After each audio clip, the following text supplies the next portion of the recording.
সবাইকে নমস্কার জানিয়ে রসনার বাসনাতে আমি আবার একটা নতুন রেসিপি করে দেখাবো। এটা আপনারা দেখতে থাকুন। এখানে আমি 1 লিটার ডবল টোন দুধ নিয়েছি। নিয়ে দুধটাকে ভালো করে আমি গরম করে নিচ্ছি। দুধটা একটু ফুটে উঠলে পর এর মধ্যে আমি ছোট 1 বাটি টক দই নিয়েছি। টক দইটাকে ভালো করে ফেটিয়ে নিয়েছি, নিয়ে এই দুধটার মধ্যে দিয়ে দেবো। দুধটা একটু গরম হয়ে উঠেছে, দুধটার মধ্যে অল্প অল্প করে দিয়ে দুধটাকে আমি কাটিয়ে দেবো। এখানে যদি লেবুর রস বা ভিনিগার দিয়েও আপনারা কাটাতে পারেন, দুধটাকে ছানা করে নিতে পারেন। আমি টক দই দিয়ে এটাকে ছানাটা তৈরি করে নিচ্ছি। টক দইটা দেওয়া হয়ে গেছে, দিয়ে এবার আমি ভালো করে দুধটাকে নেড়ে দিচ্ছি। নেড়ে নেড়ে এটা আপনা আপনি কেটে যাবে। এখানে আমি ছোট 1 বাটি মানে 3 চামচের মতন টক দই হয়েছে, দিয়ে এটা কেটে গেছে। দেখুন জলটা কীরকম ঘোলা ঘোলা হয়ে গেছে, দইটা সম্পূর্ণ কেটে গেছে। দই দেওয়ার ফলে সম্পূর্ণ দুধটা কেটে গেছে, কেটে ছানা তৈরি হয়ে গেছে। এবার এটাকে আমি ছেঁকে নেব। সম্পূর্ণ তৈরি হয়ে গেছে ছানাটা। এবার আমি একটা ছাঁকনির উপরে একটা তোয়ালে দিয়ে দিয়েছি, দিয়ে এটাকে আমি ভালো করে ছেঁকে নিলাম। সম্পূর্ণ দুধটা ঢেলে দিলাম, দিয়ে এর মধ্যে আমি ঠান্ডা জল দিয়ে দিচ্ছি ভালোভাবে। টক দই দিয়ে কাটলে কি হবে, ছানাটা টক হবে না। আর টক দইটা ঘরে পাতা টক দই সেহেতু এটা মানে ছানার পরিমাণটাও একটু বাড়বে। এইভাবে আমি তৈরি করে নিলাম। নিয়ে ছাঁকনির মধ্যে ওটাকে কাপড়টাকে জড়িয়ে রেখে দেবো কিছুক্ষণ, যাতে জলটা ভালোভাবে ঝরে যায়। এটা কি কোনো চাপাচাপি করার দরকার নেই, জলটা আপনিই ঝরে যাবে। এখানে কোনো চেপারও দরকার নেই।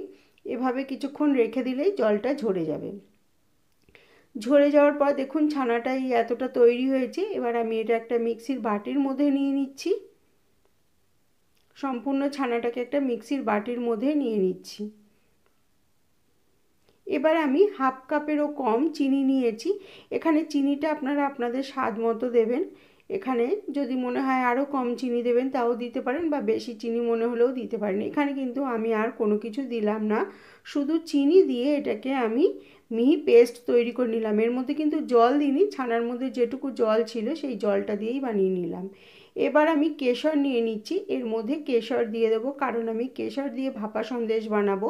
তাই আমি কেশরের 5-6টা সুতোর মতো দিয়ে দিলাম, দিয়ে ভালোভাবে এটাকে মিশিয়ে দিচ্ছি। এখানে যদি আপনারা কেশর না দিতে চান, অন্য কিছু দিয়ে বানাতে চান, তাও বানাতে পারেন। আমি একটা ছোট টিফিন বক্স নিয়েছি, তার মধ্যে একটা ফয়েল প্যাক দিয়ে দিলাম। দিয়ে ফয়েলটা ভালোভাবে দিয়ে নিয়ে এর মধ্যে আমি ছানাটাকে সম্পূর্ণ দিয়ে দিলাম। দিয়ে এর উপর থেকে আমি আবার কিছুটা কেশর দিয়ে দিচ্ছি। দেখতে ভালো লাগবে তার জন্য আমি একটু কেশর দিয়ে দিচ্ছি। দিয়ে এটাকে আমি ভাপে দেব। এভাবে একবার আপনারা বানিয়ে দেখবেন, এটা খেতে দারুণ হবে। বাড়িতে বানানো সন্দেশ, দোকান থেকে আপনাদের আর কিনে নিয়ে আসতে হবে না। এভাবেই আপনারা বাড়িতে খুব সহজেই ভাপা সন্দেশ বানিয়ে নিতে পারবেন।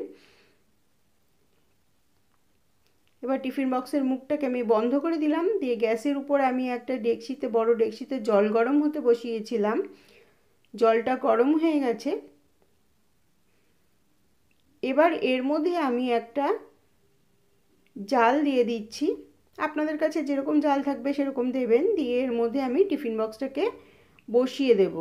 টিফিন বক্সটা বসিয়ে দিয়ে আমি 40 থেকে 45 মিনিট এর মধ্যে এটাকে ভাপে রাখবো।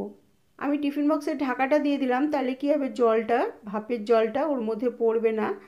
টিফিন বক্সের ঢাকনাটা দেওয়া আছে বলে 40 থেকে 45 মিনিট পর আমি গ্যাসের ফ্লেমটাকে এখন বন্ধ করে দিয়েছি। টিফিন বক্সটাও ঠান্ডা হয়ে গেছে। এখন আমি নামিয়ে দেখব এটা তৈরি হয়েছে কিনা। এটা আশা করি তৈরি হয়ে যাবে 40 থেকে 45 মিনিটের মধ্যেই। এটা এবার আমি ঢাকনাটা খুলে ফেলছি টিফিন বক্সের। দেখুন তৈরি হয়ে গেছে। তৈরি হয়ে গেছে দেখলেই বুঝতে পারবেন, সাইডটা দেখলেই বোঝা যাবে যে একটু ছেড়ে ছেড়ে মতো এসছে। কত সুন্দর দেখতে হয়েছে, আর কেশরের কি সুন্দর রঙটা ছেড়েছে। এভাবে একবার বানানোর অনুরোধ রইল। যদি ভালো লাগে অবশ্যই লাইক শেয়ার করতে ভুলবেন না, এবং সাবস্ক্রাইব করে আমার পাশে থাকবেন। যারা এখনও আমার চ্যানেলটিকে সাবস্ক্রাইব করেননি, সাবস্ক্রাইব করে পাশে বেল আইকনটা প্রেস করে দেবেন। সুন্দর তৈরি হয়ে গেছে, ছেড়েও গেছে। দেখুন আমি এবার এটাকে ছুরি দিয়ে টুকরো টুকরো করে কেটে নেব। কত সহজে কেটে যাচ্ছে দেখুন, ছুরির গায়েও লাগছে না, তার মানে খুব ভালো তৈরি হয়ে গেছে। যদি মনে হয় যে না তৈরি হয়নি, কাঁচা রয়েছে এখনও, তাহলে আপনারা আবার একটু ভাপে দিয়ে দেবেন। এবার আমি ছোট ছোট টুকরো টুকরো করে পিস পিস করে কেটে নিচ্ছি। খুব নরম এবং সুস্বাদু হয়েছে ভাপা সন্দেশ। এভাবে আপনারা যে কোনো ভাপা সন্দেশই বানাতে পারেন।